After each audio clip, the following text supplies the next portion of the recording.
What's up, everybody? Connor here, coming at you after week 6 in the bag.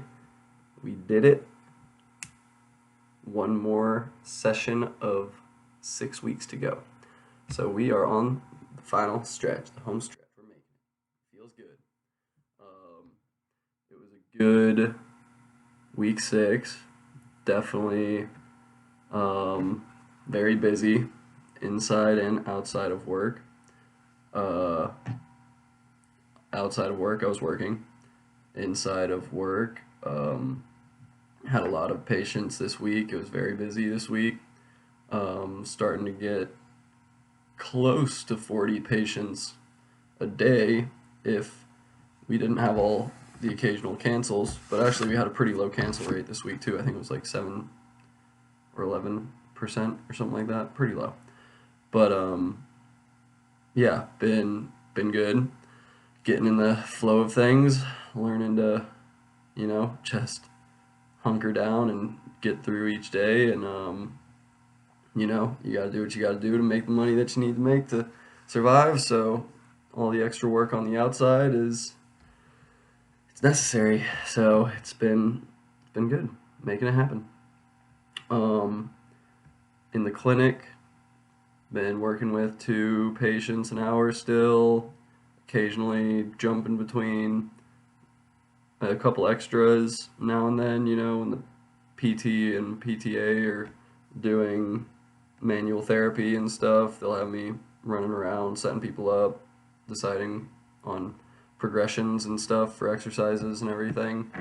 I don't know if I've mentioned this, but the one thing that I'm not a big fan of at the clinic is just the fact that we don't use modalities at all. Like, it's all manual, and that's cool. Manual and therapeutic exercise and activity, which is all cool, and I get it. It, definitely seems to be the most effective, although there are still several things that I've seen in the clinic that I feel like ultrasound would be helpful for, and, heat and ice I know are very helpful. It's just a shame that reimbursement is kind of the dictator on what we use and what we don't. So I wish we used more ultrasound. I wish we used more thermal modalities and heck, even compression, because there have been some people with some serious swelling that, it's like if we just got that swelling down, these people would probably be hurting a lot less and they'd be a lot more mobile too. So I don't know, there's ups and downs to everything that we do, I feel like, and I guess the down for me at this place is just the lack of modalities, but it doesn't make it any harder on the work that we do there. It's definitely like easier. You don't have to worry about all the parameters and setting people up and all the contraindications and everything. So that's like a load off, I guess, but I like the science of it, so I like to use it. But still seeing progress on a lot of people, just with what we do use.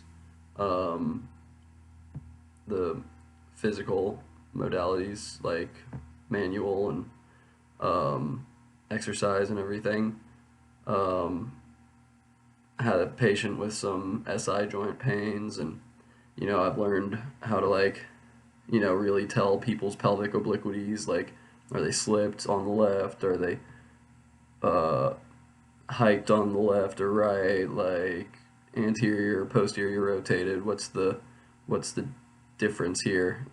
Just grab the ASIS and see where it's at, and there's a few easy ways to correct it. So learned how to do a lot of those corrections, and then been using muscle energy techniques, and had this one patient who was presenting with some pain in the SI joints, and we did some resisted abduction and had him lay on a towel roll for a little bit just to pull it forward, and then had him strengthen the core to kind of keep it all in place. And after his second or third visit, he was like, yeah, I don't feel that pain at all anymore. Like, And I told him about positioning and everything. I told him to try and be aware of that. And at first, when I was telling him about that, he was kind of looking at me like, what's the big deal? Doesn't matter to me. Yeah, it would probably sit weird. And then the more he started to notice it, the more it all started to make sense to him. And yeah, so just told him to be conscious of his posture and, you know, keep the core engaged, don't let his hips roll forward, like all this stuff. And yeah, said he's been feeling good ever since. But and then I got to observe some pediatric patients. So a couple of kids now have come in, like not kids, a couple of infants, babies even, have come in with torticollis, and yeah, pretty noticeable like crank over to the side. One pair of them was twins, and they said that they were just like in the uterus like this, just like neck to neck, kind of cranked up against each other. So they're like just opposites rotated in the opposite directions, which is pretty interesting to see. And yeah, I've been watching the PT bring them through tummy time and doing all sorts of different little like games and stuff to keep them like, turning their head the opposite direction and strengthening that other muscle, and like loosening up the one that's been contracted like that. So it's been, yeah, really interesting to see. It's been a good week 6, and we made it out alive and thriving. So let's keep on going, and hope y'all are all doing well, and let's get into our last rotation. Cheers.